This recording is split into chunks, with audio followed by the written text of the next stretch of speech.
Գիրք ծննդոց, գլուխ 27 Իսահակն օրհնում է Հակոբին։ Եվ եղավ, երբ Իսահակը ծերացավ և աչքերը տկարացան, այնպես որ տեսնել չէր կարողանում, իր մեծ որդի Եսավին կանչեց ու ասաց նրան. «Որդի՛ս»։ Եվ նա ասաց նրան. «Ահա ես»։ Եվ ասաց. «Ահա ես ծերացել եմ, չգիտեմ իմ մեռնելու օրը։ Ուստի հիմա առ քո զենքերը, քո կապարճը և քո աղեղը և դուրս եկ, գնա դաշտը և ինձ համար մի եղջերու որսա։ Եվ ինձ համար խորտիկներ պատրաստիր, ինչպես որ ես սիրում եմ, և բեր ինձ մոտ, որ ուտեմ, և իմ հոգին քեզ օրհնի, քանի դեռ չեմ մեռել»։ Եվ Ռեբեկան լսում էր, երբ Իսահակը խոսում էր իր որդու Եսավի հետ, և Եսավը դուրս գնաց դաշտը, որ որս անի ու բերի։ Եվ Ռեբեկան խոսեց իր որդի Հակոբի հետ, ասելով. «Ահա լսեցի, որ հայրդ խոսում էր քո եղբայր Եսավի հետ, ասելով. Ինձ համար եղջերու բեր, և ինձ համար խորտիկներ պատրաստիր, որ ուտեմ և օրհնեմ քեզ տիրոջ առջև, նախքան իմ մեռնելը։ Եվ հիմա, որդիս, լսիր իմ ձայնը, ինչ որ քեզ պատվիրեմ։ Գնա հոտերի մոտ և այնտեղից ինձ համար 2 լավ այծի ուլ բեր, և ես դրանցից խորտիկներ պատրաստեմ քո հոր համար, ինչպես որ նա սիրում է։ Եվ դու կտանես քո հոր մոտ, և նա կուտի, և դրա համար կօրհնի քեզ իր մեռնելուց առաջ»։ Եվ Հակոբն ասաց իր մայր Ռեբեկային. «Ահա եղբայրս Եսավը մազմզոտ մարդ է, իսկ ես լերկ եմ։ Գուցե իմ հայրն ինձ շոշափի և նրա աչքին խաբեբա երևամ, և օրհնության փոխարեն ինձ վրա անեծք բերե»։ Եվ մայրն ասաց նրան.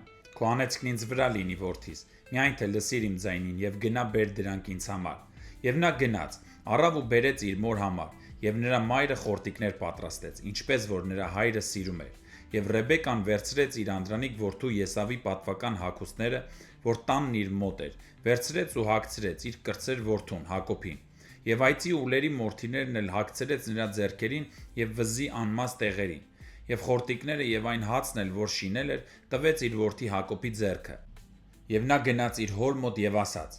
«Հայր իմ»։ Եվ նա ասաց.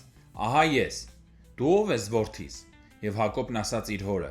«Ես քո անդրանիկ Եսավն եմ։ Ես արեցի ինչպես որ ասել էիր։ Վեր կաց, նստիր և կեր իմ որսից, որ քո հոգին օրհնի ինձ»։ Եվ Իսահակն ասաց իր որդուն. «Ինչպե՞ս եղավ, որ այդքան շուտ գտար որդիս»։ Եվ նա ասաց. «Որովհետև քո Տեր Աստվածը հանդիպեցրեց իմ առջև»։ Եվ Իսահակն ասաց Հակոբին.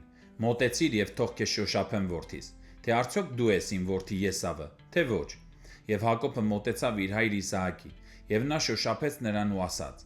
«Ձայնը Հակոբի ձայնն է, իսկ ձեռքերը Եսավի ձեռքերը»։ Եվ չճանաչեց նրան, որովհետև ձեռքերը նրա եղբայր Եսավի ձեռքերի պես մազոտ էին, և օրհնեց նրան։ Եվ ասաց. «Սա դու ես, իմ որդի Եսավ»։ Եվ նա ասաց. «Ես եմ»։ Եվ ասաց. «Մոտեցրու ինձ, որ ուտեմ իմ որդու որսացածը, որ դրա համար օրհնի քեզ իմ հոգին»։ Եվ նա մոտեցրեց նրան, և նա կերավ, և նրա համար գինի բերեց, և նա խմեց։ Եվ նրա հայրը Իսահակն ասաց նրան. «Մոտեցիր ինձ և համբուրիր ինձ, որդիս»։ Եվ նա մոտեցավ և համբուրեց նրան։ Եվ նա հոտոտեց նրա հանդերձները և օրհնեց նրան ու ասաց.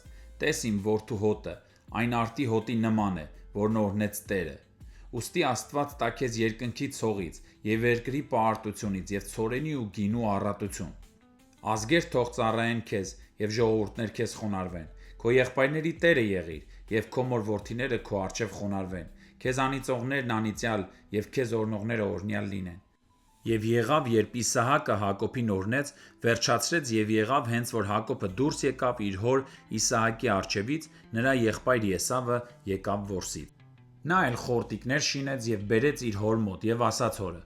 «Վեր կաց, հայր իմ, և կեր, քո որդու որսից, որ քո հոգին ինձ օրհնի»։ Եվ նրա հայր Իսահակն ասաց նրան. «Դու ո՞վ ես»։ Եվ նա ասաց. «Ես քո անդրանիկ որդի Եսավն եմ»։ Եվ Իսահակը մեծ սարսափով սաստիկ վախեցավ և ասաց.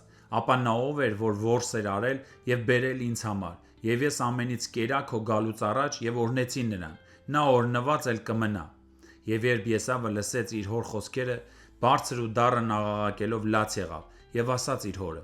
«Ինձ էլ օրհնիր, հայր իմ, ինձ էլ»։ Եվ նա ասաց.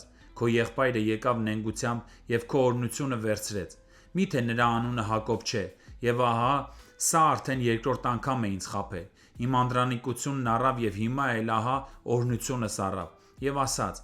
«Ինձ համար օրհնություն չե՞ս թողել»։ Եվ Իսահակը պատասխանեց և ասաց Եսավին. «Ահա նրան քո վրա իշխան կարգեցի, և իր բոլոր եղբայրներին տվեցի նրան որպես ծառաներ, և ցորենով ու գինով հաստատեցի նրան, և հիմա քեզ ի՞նչ անեմ, որդիս»։ Եվ Եսավն ասաց իր հորը. «Միթե դու միայն մի հատ օրհնություն ունեիր, հայրիմ, ինձ էլ օրհնիր, հայրիմ»։ Եվ Եսավը բարձրացրեց իր ձայնը և լաց եղավ։ Եվ նրա հայր Իսահակը պատասխանեց ու ասաց նրան. «Ահա երկրի պարտությունը թող լինի քո բնակարանի վրա, և երկնքի ցողը վերևից, և քո սրով ապրես և քո եղբորը ծառայես, և կլինի, որ երբ դու իշխանություն ունենաս, նրա լուծը քո վզից կկոտրես»։ Եվ Եսավն ատում էր Հակոբին այն օրհնության համար, որով հայրը նրան օրհնեց։ Եվ Եսավն ասում էր իր սրտում.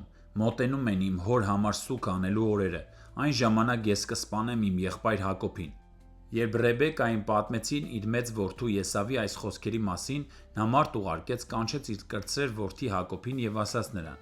«Ահա քո եղբայր Եսավը քո դեմ ոխ ունի, որ քեզ սպանի։ Եվ հիմա, որդիս, լսիր ինձ, և փախիր իմ եղբայր Լաբանի մոտ, Խառան, և նրա մոտ բնակվիր միառժամանակ, մինչև քո եղբոր բարկությունն անցնի, և նա մոռանա քո արածը, և ես մարդ կուղարկեմ ու քեզ ետ կբերեմ այնտեղից, ինչու մեկ օրում զրկվեմ ձեզնից երկուսիցդ»։ Եվ Ռեբեկան ասաց Իսահակին. «Կյանքիցս զզվել եմ քետի աղջիկների պատճառով։ Եթե Հակոբն էլ է այս երկրի աղջիկների նման կին առնելու քետի աղջիկներից, էլի ինչի՞ն է հարկավոր կյանքը»։